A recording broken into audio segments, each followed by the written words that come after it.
أعوذ بالله من الشيطان الرجيم. Bismillahirrahmanirrahim. Assalamualaikum warahmatullahi wabarakatuh. Alhamdulillah wa syukurillah wa ni'matillah wa la hawla wa la quwwata illa billah. Asyhadu an la ilaha illallah wahdahu la syarika lah wa asyhadu anna sayyidana Muhammadan abduhu wa rasuluhu la nabiyya ba'dah. Puji syukur kita panjatkan kehadirat Allah yang senantiasa memberikan kekuatan untuk melangkah, kekuatan untuk takbir, kekuatan untuk sila. Pak Oki, apal nggak sila? Ini sila ya, sila, bukan Pancasila saja, sila. Sila aneprok, kalau wanita aneprok, kalau laki-laki sila. Jadi Allah sudah memberikan kekuatan kita untuk sila. Luar biasa. Banyak sahabat kita, teman kita yang belum bisa sila, masih berbaring di rumah sakit. Mudah-mudahan disembuhkan Allah. Salawat serta salam semoga dilimpahkan kepada junjungan alam Nabi besar Muhammad Sallallahu Alaihi Wasallam, kepada keluarga dan sahabatnya, juga kepada kita semua. Semoga senantiasa ada dalam limpahan rahmat dan maghfirah Allah Subhanahu Wa Taala. Penghormatan kepada pengurus S3, Pak Samsir nggak ada ya? Mudah-mudahan dimudahkan oleh Allah urusannya. Pak Jajang, ini sahabat ini S5 nih.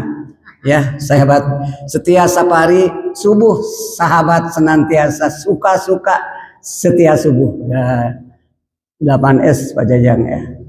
Pak Oki dan pengurus serta hadirin sekalian, wabil khusus penasehat DKM Hayatul Hasanah Bapak Insinyur Haji Khalid yang senantiasa mendampingi kita, membimbing kita, memberikan pencerahan kepada kita. Terima kasih, mudah-mudahan Allah panjangkan umurnya, barokahkan hidupnya, dan senantiasa membimbing kita semua. Hadirin, kurang lebih 25 menit kita pemaparan dulu, insya Allah. Selebihnya kita insya Allah berdiskusi.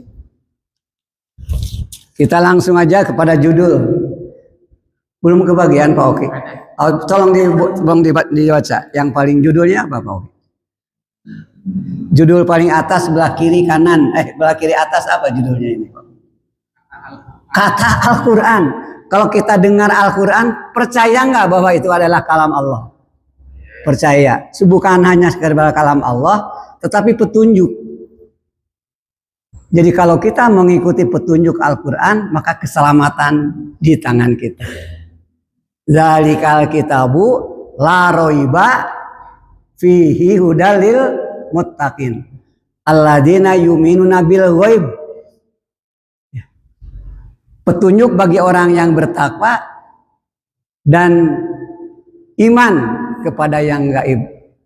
Hudan lil muttaqin. Ya.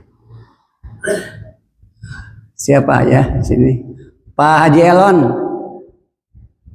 Yakin bahwa kita percaya ada yang gaib?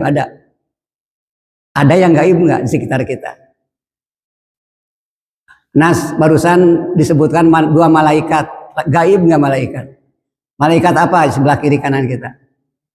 Mencatat. Jadi kita sekarang sedang dicatat oleh 2 malaikat, dan kita sedang dicatat tentang kebaikan. La roiba fih, tidak ada ragu. Yang hadir di sini mendapatkan kebaikan, dicatat oleh malaikat karena kita yakin beriman kepada yang gaib. Pak Rizal suka lewat pemakaman, astana, tempat kuburan. Suka baca apa Pak? Assalamualaikum apa? Ya ahlil kubur. Luar biasa. Itu salah satu yang harus kita ucapkan ketika melewati kuburan. Assalamualaikum ya ahlil. Bagaimana kalau ada yang menjawab? Ya boleh jadi malaikat, boleh ada jin, boleh juga korin. Kita yakin kepada yang gaib. La roiba fi hudalil muttaqin. Tentang apa bicara Al-Quran yang kita percayai sebagai petunjuk itu? Subuh ini kita berbicara tentang usia. Kebetulan kita usianya udah lanjut, maka kita akan membahas tentang usia lanjut. Lansia.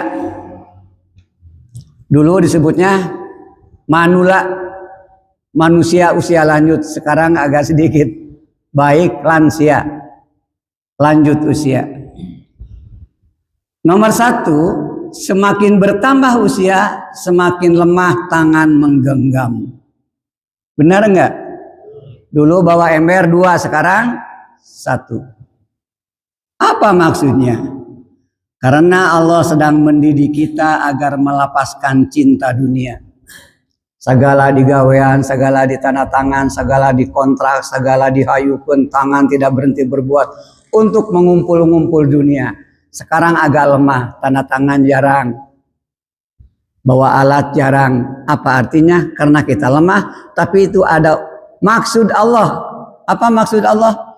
Semakin bertambah usia, semakin lemah tangan menggenggam.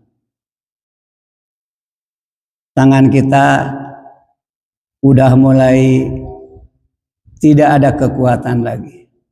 Nomor 3A. Jadi tangan kita sudah berkurang. Coba dilihat di gambar di bawah.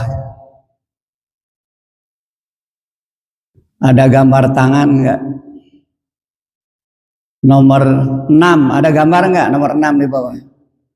DRS, apa DRS? Dokter Andes. Kalau di sini DRS bukan Dokter Andes.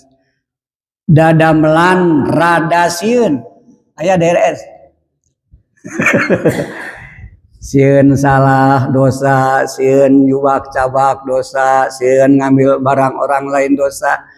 Karena kita udah disadarkan dengan usia lanjut bahwa kita suatu saat akan diminta pertanggungjawabannya oleh Allah Subhanahu wa taala. Kenapa tangan kita harus diurus? Harus sieun dengan tangan kita? Karena pada suatu saat nanti tangan kita akan berbicara. Al-yauma nahtimu ala afwahihim wa tukallimuna aydihim wa tashhadu arjuluhum bima kanu yaksibun. Pada hari itu ditutup mulut kita dan berkata tangan-tangan kita, aku yang wudunya, aku yang ambil sejadahnya, aku yang tanda tangan S3-nya, aku yang melangkahnya, aku nungagandangna, akan berkata dan akan menjadi basyiron, kabar gembira bahwa tangan akan menyaksikan wasyahidan bahwa kita orang baik. Kita takbir, kita sujud, kita berwudu. Ketika berwudu keluarlah dosa-dosa tangan kita. Ketika kita mengusap wajah, keluarlah dosa wajah kita. Jadi tangan akan berbicara. Maka oleh Allah semakin tua dilemahkan supaya tidak terlalu banyak berbuat dosa. Sebaliknya akan selamat. Al-muslimu man salimal muslimuna min lisanihi wa yadihi. Seorang muslim itu orang yang selamat dari lisannya dan tangannya. Orang lain tidak terganggu, orang lain tidak terancam, orang lain tidak merasa takut karena kita didampingi oleh orang yang Islam, orang yang muslim, karena tangannya selamat untuk menipu orang lain, selamat untuk menghajar orang lain. 1, tangan akan berbicara. 2, tangan indikator keislaman kita.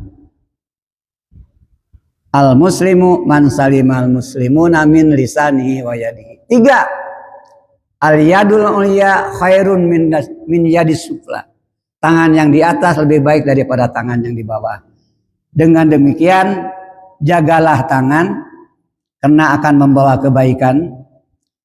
Kalau sekarang lemah dalam hal kejelekan, tapi harus kuat tangan kita untuk meraih kemaslahatan. Yang digarisbawahi di nomor 1, tangan. Akan banyak menyelamatkan kita. Di akhir kata-kata ini, tafsir surat Hud ayat 15-16 ini, dan Allah sedang mendidik kita agar melepaskan cinta dunia. Insya Allah dengan tangan yang berkurang aktivitasnya akan mengurangi hubud dunya wa karahatul maut. Orang yang cinta dunia dan orang yang takut mati. Bahaya nggak cinta dunia? Bahaya. Lihat sebelah kanan, surat Hud 16. Itulah orang-orang yang tidak memperoleh di akhirat kecuali neraka, dan lenyaplah di akhirat itu apa yang telah mereka usahakan di dunia. Kenapa? Kata ahli tafsir, karena dia hubud dunya, cinta dunia. Dan sia-sialah apa yang telah mereka kerjakan. Gara-gara tangan yang banyak berulah berdosa, sia-sialah apa yang mereka kerjakan. Maka nu ya'malun. A'udzubillah min dzalik. Nomor 2, semakin bertambah usia semakin kabur mata kita. Karena Allah sedang mencerahkan mata hati kita untuk melihat akhirat. Eureunnan resep teuing ka dunya teh, tong nemen-nemen teuing sabab urang bakal maut, maka diganti oleh Allah dengan mencerahkan mata hati kita. Insya Allah hati kita selamat. Insya Allah hati kita bahagia, tidak dikejar-kejar oleh nafsu dunia. Oleh karena itu, hadirin yang berbahagia, dalam hal ini berarti kita di nomor 2, jangan terlalu aneh kalau bertambah usia semakin kabur mata kita, karena kadang-kadang mata kita jelalatan. Melihat wanita yang ada dalam pikirannya bukan seorang ibu yang mendidik anak, seorang ibu yang melahirkan anak-anak, seorang ibu yang menjadikan kunci keberhasilan anak, tetapi yang ada di matanya seorang ibu, seorang wanita yang selalu menggoda. Itulah disuramkan oleh Allah. Makanya di dalam gambar ini DRS ada nomor 1 apa? DRS, dedeulean rada surem. Geus kolot mah dedeulean teh rada surem. Masih DRS nih. Maksud Allah jangan terlalu jelalatan. Karena mata kita berakibat kepada nafsu, nafsu berakibat pada perbuatan. A'udzubillah min dzalik. Nomor 3, semakin bertambah usia, semakin sensitif perasaan kita. Karena Allah sedang mengajarkan bahwa pautan hati dengan makhluk senantiasa menghampakan. Namun hati yang berpaut kepada Allah tidak pernah mengecewakan. Jangan terlalu banyak didominasi oleh dunia, manusia, dan kekayaan. Tetapi hati kita harus senantiasa berkaitan, nyantel kepada Allah Subhanahu wa Ta'ala. Subhanallah.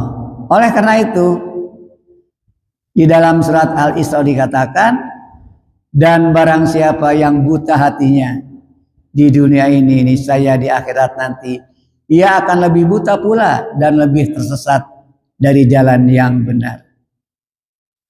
Oleh karena itu, hadirin yang berbahagia, maka semakin bertambah usia, semakin sensitif perasaan kita. fi qulubihim maradun, di dalam hati kita ada penyakit, sensitifnya cenderung kepada kejelekan jika kita tidak dekat dengan Allah. Oleh karena itu, hilangkan sifat-sifat jelek pada diri manusia, karena di dalam hati manusia ada penyakit. Fi qulubihim maradun fazadahumullahu marada.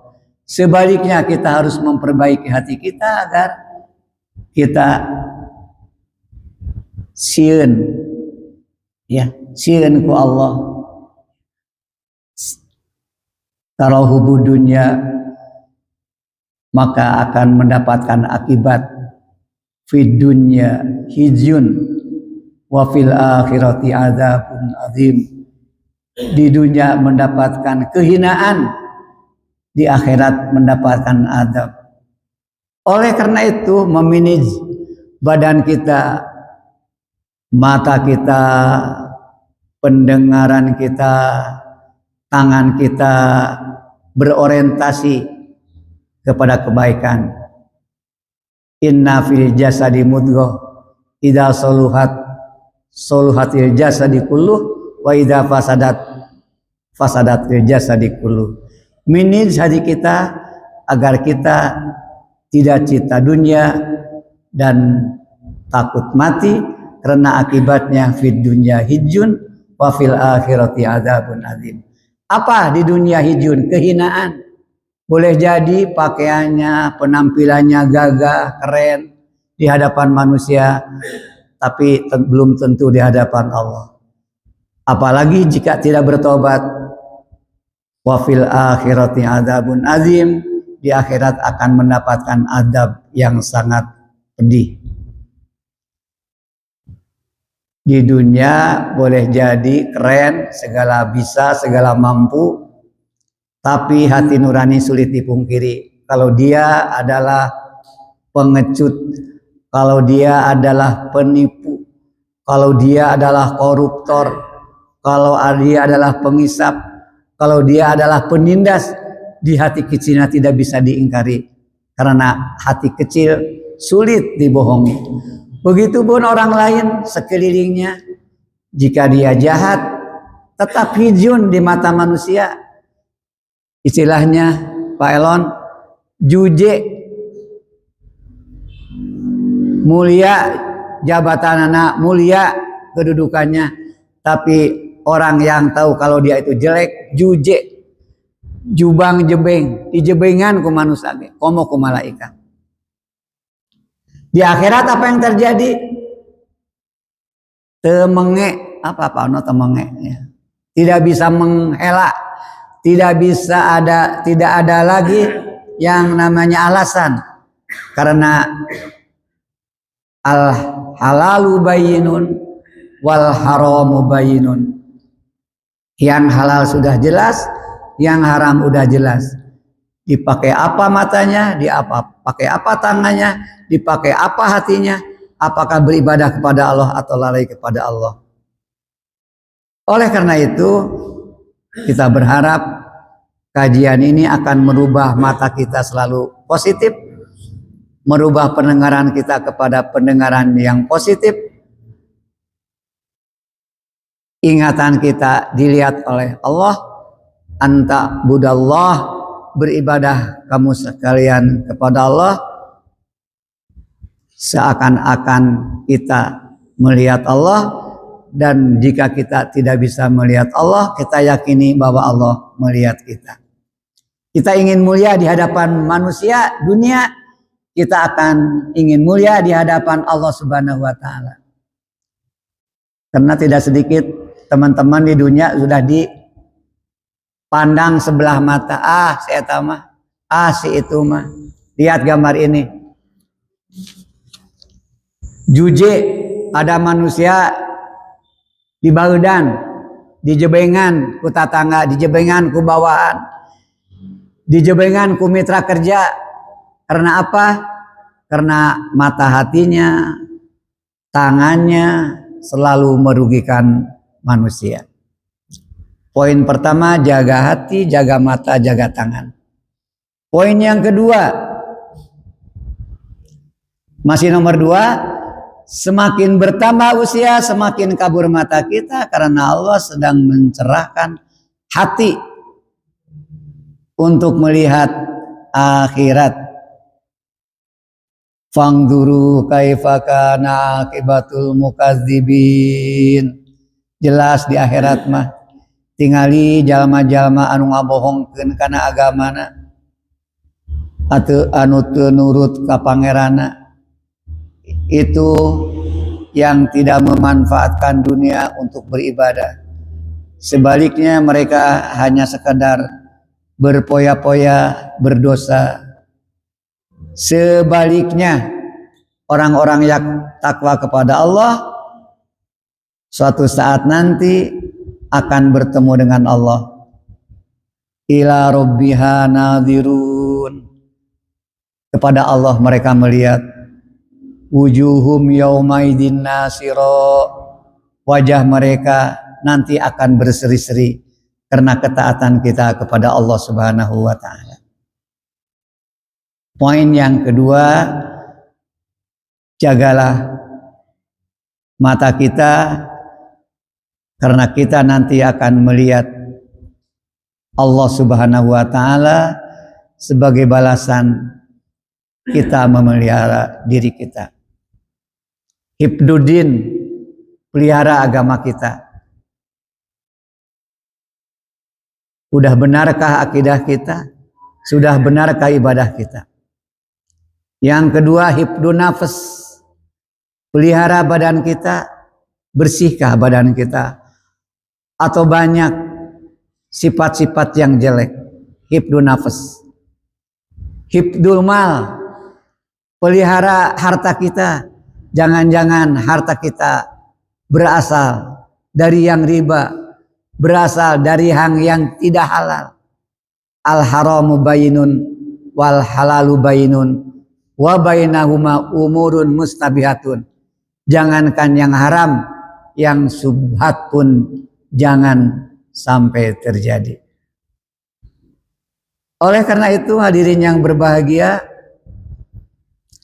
dalam memanage hati kita supaya mampu memelihara diri, mampu dari godaan-godaan di luar, kita jangan terprovokasi oleh setan, jangan terprovokasi oleh ajakan-ajakan manusia. Jangan bercermin kepada manusia yang belum tentu baiknya, tapi harus bercermin kepada ajaran Allah, kepada Rasul-Rasul Allah. Kita bisa melihat sekarang begitu semerbaknya banyak orang yang mau kurban, artinya sedang mencontoh uswatun hasanah dari kebaikan Nabi Ibrahim alaihi salam. Di bawah ada gambar C. Itu orang yang sedang menyembelih kambing. Kenapa? Karena hatinya terpaut kepada Nabi Ibrahim dan ajaran Rasulullah Sallallahu Alaihi Wasallam. Menderita tapi berakhir dengan bahagia. Sudah berusia 60 tahun belum punya anak. Lalu berdialog dengan istrinya. Neng, saha nu rek ngalanjutkeun dakwah urang mun urang teu boga budak. Saur Siti Sarah atuh nikah deui we, Kang. Aya pamajikan di Purwakarta nitah kawin deui ka salaki. Hese. Tapi Siti Sarah merelakan diri demi dakwah. Nabi Ibrahim harus ada pelanjut. Dzurriatan thayyibah. Silahkan menikah lagi. Jeung saha atuh Neng? Jeung ieu we putra pulung urang Siti Hajar. Nikahlah dengan Siti Hajar. Akhirnya lahirlah Ismail. Disimpan di lembah Mekah yang tidak ada makanan, yang tidak ada tanaman, yang tidak ada rumah. Itulah gambar nomor A. Itu adalah simbol Siti Sarah dengan Ismail berdua. Ketaatan kepada Allah luar biasa. Ketika ditinggal oleh Nabi Ibrahim, mama bade lami ninggalkeun abdi, tidak dibalas. Melangkah lagi Nabi Ibrahim meninggalkan lembah Mekah. Setelah 20 langkah, mama badai lami ninggalkeun kuring duaan di dia, tidak dijawab. Tapi setelah 25 langkah, istri yang cerdas bertanyanya dirubah. Wahai mama, nah ninggalkeun abi teh perintah Allah? Naam. Bral geura indit. Lamun ieu perintah Allah, Allah moal ngantep ka kuring duaan. Betul saja. Perlu air, ditemukan air jam-jam. Perlu rumah, tiba-tiba datang saudagar-saudagar para pedagang melewati lembah itu. Ketika melihat ke atas, ada burung. Biasanya di sini tidak ada burung. Jika di atas ada burung, di bawah berarti ada air. Maka mampirlah para saudagar itu meminta izin untuk minta air kepada Siti Hajar dengan Ismail. Dibangunkan rumah, dijadikan tempat perdagangan, dan sekarang menjadi pusat ibadah dan pusat perniagaan dunia. Itulah Allah tidak akan membiarkan meskipun dalam keadaan awalnya penderitaan tapi berujung kebahagiaan. Bersumber dari apa? Bersumber dari ketaatan kepada Allah Subhanahu wa ta'ala. Hadirin yang berbahagia, apa hubungannya ayat-ayat Allah dengan kisah Nabi Ibrahim? Hubungannya bagi kita, jangan sampai kita menjadi orang yang sombong di dunia ini karena punya jabatan, karena punya kekuasaan, tapi kena pupo. Ada tahu pupo? Pulatat, polotot, kabatur, menghina orang lain, memperkecil orang lain. Nih Bu, Pak, orang yang sombong di dunia pupo. No, apa ini? Pulatat, polotot, memeras orang lain. Apakah itu memeras hasil bumi? Apakah itu memeras demokrasi? Apakah itu memeras hati nurani, termasuk harga diri? Orang-orang yang seperti itu termasuk orang-orang yang tidak cerdas. Maka kita mulai sekarang ingin mencoba untuk membingkai hati kita, pekerjaan kita, amalia kita dengan 7 dimensi lansia tangguh. Maaf, paling bawah sebelah kanan kita ingin merespon fenomena ayat Al-Quran dan fenomena tubuh kita dengan 7 dimensi lansia tangguh. Kita sebagai lansia pertama harus memiliki dimensi spiritual. Hartina loba harta lamun teu salat. Hartina imah loba turunan alus tapi sombong ke Allah. Dipanggil adzan tenang-tenang saja, diminta zakat menolak, disuruh kurban tidak. Dimensi spiritual lemah meskipun dimensi duniawi tinggi menurut mata dunia. Yang kedua sebelah kanan dimensi intelektual. Maaf, di sana tidak terfotokopi cuman in. Kalau dipanjangkan itu intelektual. Niangan ilmu embung, maca Quran embung, ka masjid embung, gaul embung. Dia intelektualnya tinggi, tidak disertai oleh spiritual, maka intelektualnya menjadi hampa. Hanya untuk urusan duniawi, melupakan urusan ukhrawi. Lansia yang tangguh bukan hanya getol ibadah, tapi getol neangan ilmu. Yang ketiga dimensi lansia tangguh adalah dimensi fisik. Fisik sehat. Al-aqlu salim fi jismi salim. Akal yang sehat ada pada badan yang sehat. Makanya pelihara fisiknya. Olahraga, berobat, minum vitamin, makan yang sehat. Sehingga fisik kita mampu untuk beribadah dan mampu untuk memberi kepada orang lain. Yang keempat, dimensi emosional. Ada yang positif, ada yang negatif. Jika emosional dibentuk dengan yang positif, begitu dengar adzan langsung berwudu, langsung sholat. Tetapi jika emosionalnya negatif, suara adzan berkumandang, tapi dia tenang-tenang saja. Yang kelima, dimensi sosial kemasyarakatan. Udah ketemu nih, ada fotokopinya. Dia beribadah bagus, fisiknya sehat, emosinya terkendali, bermasyarakat juga, bergaul. Tidak merasa dirinya orang super, tetapi dirinya adalah bagian daripada masyarakat.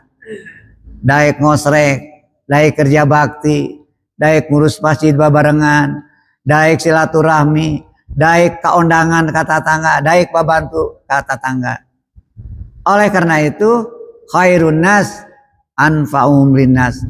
Orang yang baik adalah orang yang baik dengan tetangganya, dengan RT-nya, dengan RW-nya, dengan lingkungannya. Maka dimensi sosial kemasyarakatan menjadi bagian daripada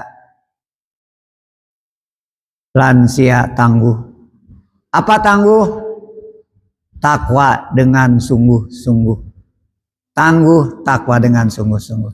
Yang keempat, yang keenam, vokasional. Geus kolot tapi masih produktif. Teu gumantung ka anak rizkina aya wae. Daek ngoreh supaya ngarah. Daek ngoreh supaya ngarih.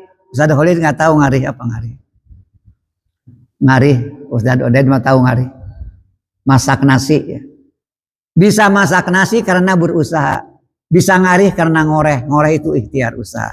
Dan yang terakhir dimensi lingkungan. Kita punya alam, jangan dirusak. Kita punya isi bumi, jangan digali sembarangan. Kita punya selokan, bersihkan. Maka ciri orang yang lansia tangguh, takwa dengan sungguh-sungguh, ibadah na getol, ilmu na cukup, fisikna sehat, emosi na terkendali, wawuh jeung tatangga, wawuh jeung masyarakat, teu gumantung ka batu rizkinya, dan dia memelihara lingkungannya. Mudah-mudahan kita semua dengan kajian ini, pertama, kita udah banyak berubah badan kita, tapi ibadah kita jangan berubah. Kita banyak berbuat di dunia, tapi jangan gaplah, sia-sia, tetapi harus produktif. Fid dunya hasanah wa fil akhirati hasanah. Yang ketiga, manfaatkan badan kita untuk dipelihara agamanya, tauhid terutama, serta ibadah. Dipelihara badannya, dipelihara rizkinya supaya halal. Karena setiap butir yang kita makan, yang masuk ke perut kita dari haram, maka akan menimbulkan perbuatan yang jahat. Sebutir nasi sekalipun akan beredar dalam tubuh kita dalam bentuk darah, beredar ke otak, berpikirnya jelek, beredar ke tangan, perbuatannya jahat. Maka kita ingin mendapatkan rezeki yang halal. Terakhir, kita punya udara harus sehat. Bisa kita punya sholat subuh tanaman dan dilanjut harus produktif. Kita punya bumi harus lestari. Itu saja Pak Aep, sekedar pengantar sebelum kita diskusi. Diharapkan kajian ini merubah diri kita. Peduli akan adzan mau datang. Peduli terhadap tetangga, jangan dibiarkan. Peduli diri sendiri, jangan menipu diri. Dan nanti akan ketemu dengan buku-buku catatan kita. Baik atau buruk akan terlihat. Terima kasih. Assalamualaikum warahmatullahi wabarakatuh.